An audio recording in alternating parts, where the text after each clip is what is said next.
Gift করলাম দেখেন, এটা আপনাদের গিফট করলাম। এই বলে খাইবো না, আবার কি খায়, এই বলে আর খাবে না, আবার দেখি খায়। আসসালামু আলাইকুম, কেমন আছেন সবাই? আজকে গরম কেক কাউসারের বাপে মজা করে তৃপ্তি করে খেলো।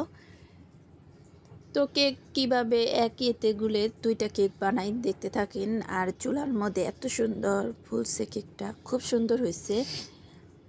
তো দেখেন কিভাবে বানাই। তো অনেকে আবার আটা দিয়ে কেক বানাতে চায় না, ময়দা কিনে নিয়ে আসে, কিন্তু আমি আজকে আটা দিয়ে কেক বানাবো। তো আটা দিয়ে কেক আমি বেশিরভাগই বানাই, আমার তাও কেকটা খুব সুন্দর হয়। তো এই জায়গায় আমি বেশি বড় করে বানাবো না, 4টা ডিম নিচ্ছি। ডিমের কুসুমগুলো আমি আবার উঠে ফেলবো, কারণ ডিমের কুসুম সহ ডিমটা ফেটলে বেশি ফুলবো না।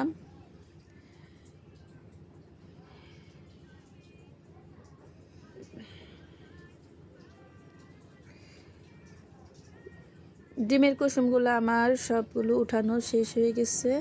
এখন আমি বিটার দিয়ে ফেটে নিব।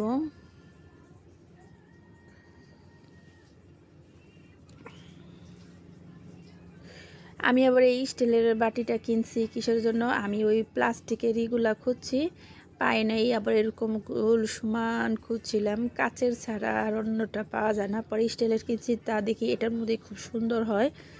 তো আমি পরিমাণ মতন এই যে চিনি দিয়ে দিলাম, 2বারের মতন চিনি দিয়ে দিচ্ছি, দিয়ে এই যে শেষ করলাম। চিনিটা দিয়ে ডিমের সাথে আমি ভালোভাবে মেরিনেট করে নিতে আসছি। আর আমি এদিক দিয়ে আটার সাথে আমি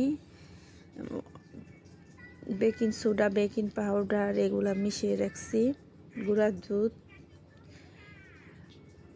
তো আমি কুসুম তো দিয়েই দিচ্ছি, কুসুম দিয়ে ফেটতেছি, কুসুম দিয়ে বেশিক্ষণ ফেরবো না। এখন আমি তেল দিয়ে দিলাম, তেল সম্পন্ন দিয়ে এখন আমি আর একটু মেরিনেট করব। তো বেশি করব না, বেশিক্ষণ ধরে করলে আবার এগুলো একটু চুষিয়ে দেবো।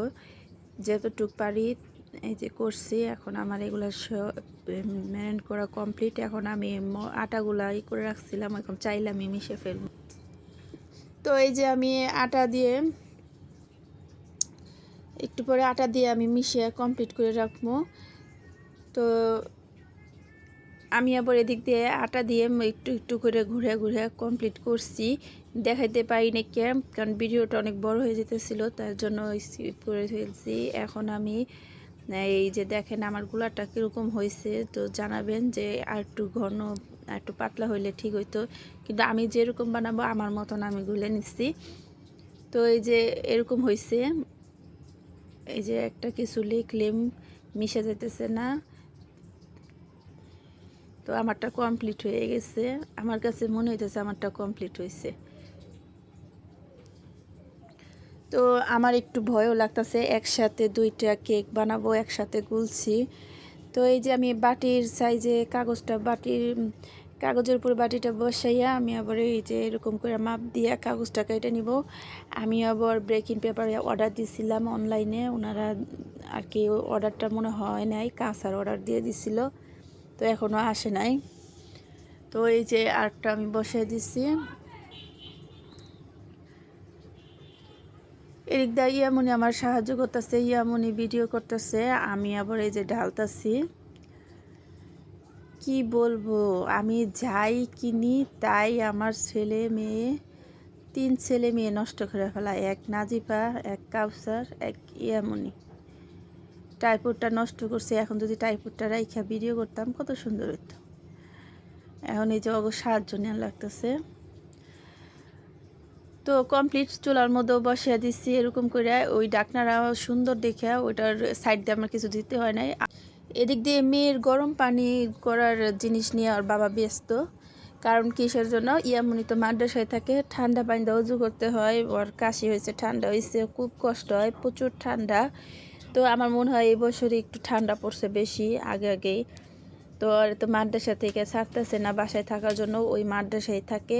তো ওর বাবা ওরে বুঝিয়ে দিতেছে যে এটা এইভাবে গরম করবা, কইরা তোমার উস্তাদজি কেউ কেউ নিলে ব্যবহার করবা। এই যে আমার কেকের ইটা হয়ে গেছে, 4 কোনা যেটা ওটার কিনাতে একটু পড়ছে হাঁড়িতে। তো এই যে কি করব, টেবিলের উপরে অবস্থা খারাপ, বিছানার মধ্যেই রাখলাম। তো আমার কেক বানানোর পরে আমি এরকম করে ধইরা দেখি যে কতটুকু স্পঞ্জ হয়েছে, সুন্দর হয়েছে মাশাআল্লাহ। আটা দিয়ে বানানো, এরপরে আর কতটুকু ভালো হবে। তো আমার মনে হয় আটা দিয়েই সুন্দর হয়েছে। আমি বেশিরভাগ আটা দিয়েই বানাই, ময়দাও দিই। তো এই যে আমি আবার এই সাইড দিয়েই করে নিতেছি, উঠে নিতেছি। তো আমি আবার নামাজ পড়তেছিলাম, ওনারা পাগল হয়ে গেছে গা।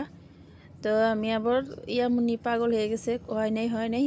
তো আমি আবার সাইজ কইরা একটু করতেছি, দেখি উঠে নাকি।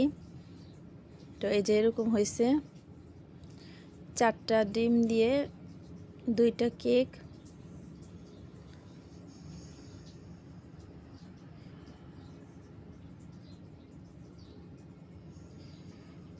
তো যতটুক হয়েছে আমাদের বাসায় আমরা মজা করে খাইতে পারবো।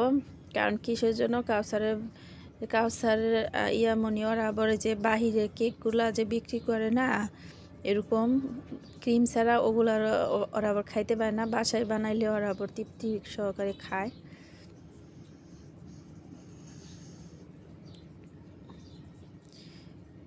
তো এই যে চারকোনাটা আমার একটু উঠাইতে একটুই হইতেছে, কারণ যে কিনার দিয়ে একটু এগুলা চুয়ে চুয়ে পড়ে, তার জন্য একটু কিনার দিয়ে একটু ইটা লাগিয়ে গেছে কাগজটা।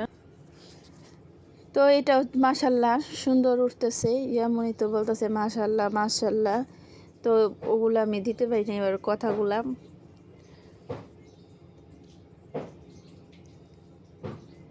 এখন আমি জানি না কার কাছে কেকটা দেখে কেমন লাগছে, যার কাছে ভালো লাগুক কিংবা খারাপ লাগুক একটু কমেন্ট করে জানায়েন। আর আমি যাই পারি যতটুকভাবে বানাইছি, আমার কাছে এটাই আমার ফ্যামিলিরা খায় মজা করে। কারণ অন্যভাবে কেক বানাইলে ওরা আবার বেশি পছন্দ করে না, কোকো পাউডার দিয়ে বানাইলে যে কাউসার খাইতে চায় না, কাউসার খায়, ইয়ামনি খাইতে চায় না। তো এই যে বানাইলাম, দেখতেই পাচ্ছেন কেমন হয়েছে। ইয়ামনির সাথে আমি আবার দুষ্টামি করতেছি, হাকর হাকর হাকর হাকর, দেই না। আমি ইয়ামনি আরও খাইবো, আমি নিয়ে খাবো। তো ওর বাবার আমি প্রথমে সাধলাম, কই খাবো না। তারপরে সুন্দর দেখি গরম কেক খাইতে, আসলে গরম মিষ্টি গরম কেক এগুলা খুবই ভালো লাগে। তো এই যে উনিও পরে কাইটা খেতেছে, আমার কাটাটা সুন্দর হয় নাই, যার যার মতন কাইটা খাইব। তো এটা রাখছি আমি একজনের দেওয়ার জন্য, আর মাদ্রাসায় উস্তাদ চিড়ে দেওয়ার জন্য। আর এই যে গরম কেক খাইব না বলছে প্রথমে, তারপরে কিন্তু নিজেই কাইটা খায়। তো এই হাঁড়িতে আমি এই কেকটা দিব, কিন্তু স্কোয়ার দেখে কেকটা হাঁড়িতে জায়গা যাচ্ছে না, পরে সাইড দেখে এটা নিচ্ছি। কাউসারের বাবা খাওয়া বাদে শুধু মেয়েরে গরম পানির ফ্লাক্সটা কিভাবে বুঝিয়ে দিব সেই চিন্তা করতেছে, কারণ ওনার টেনশনে ভালো লাগে না। তো আবার বারবার বলতেছি আটা দিয়ে কেক বানানোটা কেমন হয়েছে, সব কিছু নিয়ে সবাই কমেন্ট করে জানাবেন। ধন্যবাদ সবাইকে, ভালো থাকবেন, আল্লাহ হাফেজ।